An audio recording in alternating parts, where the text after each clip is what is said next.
បើលោកគ្រូថ្ងៃនេះខ្ញុំបាទឈ្មោះកាត់ហេងមកពីក្រុង SV បានថ្ងៃនេះ topic ខ្ញុំមកធ្វើការ record ពី redirection បាទជាដំបូងយើងធ្វើការវាយ IP address មកយក IP connect SSH ឥឡូវយើងធ្វើការចូលកាន់វាយ command មកធ្វើការ connect SSH សិនជាដំបូង SH ហេង G យើងវាយ IP យើងចូលមក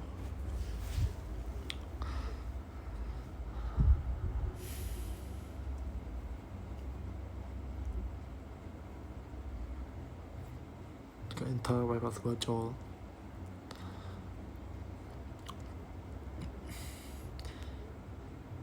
បាទឥឡូវខ្ញុំធ្វើការ clear វាមួយសិនបាទ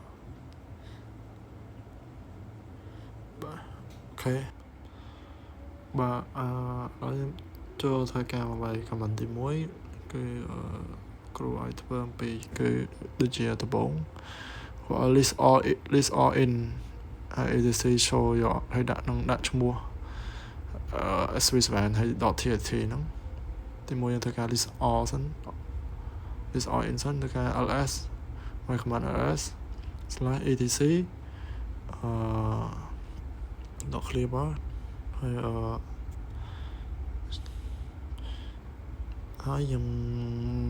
ដាក់ឈ្មោះមកខ្ញុំដាក់ឈ្មោះហេងតារា .sv7.txt ហ្នឹងហើយអូខេយើងដាក់ឲ្យ .txt មកបាទ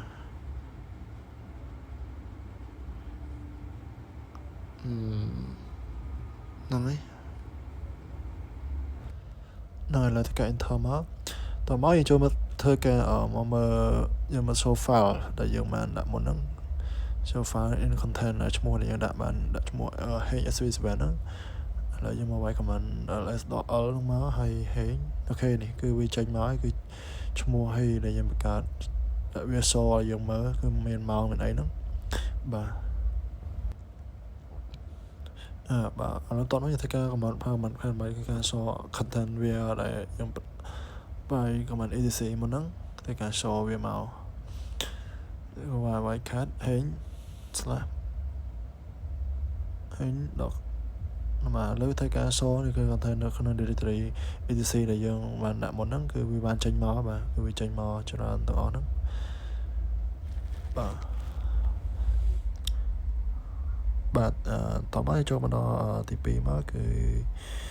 តើវាបង្ហាញអស់យើងចូលមកកាន់ទី2គឺយើងចូលទៅមើលវាឲ្យធ្វើអីគឺ list etc and output ហើយនឹងទៅឈ្មោះ your name 2 ដងបាទតើយើងមកនឹងវាស្តីតែទី1ហ្នឹងទេយើងធ្វើការ list and etc and show output វាដល់ការវាយ2 ដងដាក់វា2 ដងមក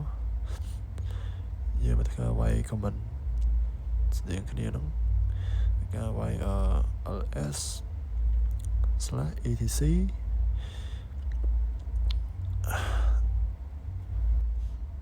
បាទតែសានេះយើងមកធ្វើការប្រើសញ្ញាធំជាង2 ដងគឺទៅវាខុសគ្នាក៏វានៅតែយកដែរយើងត្រូវការប្រើសញ្ញានឹង2 ដងមកសញ្ញាធំជាង2 ដងហើយការ enter មកយើងវាយមួយទៀតមកយើងដូចគ្នាហ្នឹងយើងវាយ command ត្រែហ្នឹងមក ls.etc ហើយសញ្ញាធំជាង2 ដងហ្នឹងយើងដាក់ឈ្មោះ hang sv7.txt